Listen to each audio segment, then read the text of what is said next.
क्या आपको पता है कि फ्लेक्सी कैप फंड और फोकस्ड फंड काफी हद तक एक जैसे होते हैं। दोनों में large mid and small cap में बिना किसी रिस्ट्रिक्शन के पैसा एलोकेट किया जा सकता है, लेकिन इनके बीच एक बहुत बड़ा डिफरेंस है। सेबी के रूल के अकॉर्डिंग फोकस्ड फंड में अराउंड 30 स्टॉक्स में इन्वेस्ट किया जाता है, वहीं दूसरी तरफ फ्लेक्सी कैप बड़े आराम से अपने पोर्टफोलियो के अंदर 50 से 75 स्टॉक्स रख सकता है। यानी फोकस्ड फंड में as compare to flexi cap diversification थोड़ा कम होता है। अब बात करते हैं स्टैंडर्ड डिविएशन की। अगर आप दोनों कैटेगरीज के स्टैंडर्ड डिविएशन के नंबर्स देखोगे तो आपको काफी हद तक सिमिलर दिखेंगे। पर ऐसा क्यों? इसका एक बहुत बड़ा रीजन ये है कि फोकस्ड फंड अपने कॉन्सेंट्रेटेड पोर्टफोलियो का रिस्क कम करने के लिए अपने पोर्टफोलियो को लगभग लार्ज कैप की तरफ टिल्ट रखता है।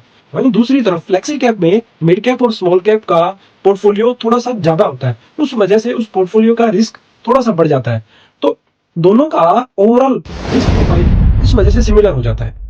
लेकिन यहाँ एक बात याद रखना बहुत जरूरी है। फोकस्ड फंड डाइवर्सिफिकेशन के मामले में फ्लेक्सी कैप से हमेशा पीछे होते हैं। उस वजह से अगर फोकस्ड फंड के अंदर कोई भी एक या दो हाई वेटेड स्टॉक्स में करेक्शन आ जाता है तो वो आपके पूरे पोर्टफोलियो की परफॉर्मेंस को इम्पैक्ट कर सकता है। तो पोर्टफोलियो की एलोकेशन के पर्सपेक्टिव से अगर देखें तो फोकस्ड फंड एक तरह से सैटेलाइट पोर्टफोलियो की तरह काम कर सकता है। पर अगर आप कोर पोर्टफोलियो में जाना चाहोगे तो हमेशा फ्लेक्सी कैप ही अच्छा रहता है।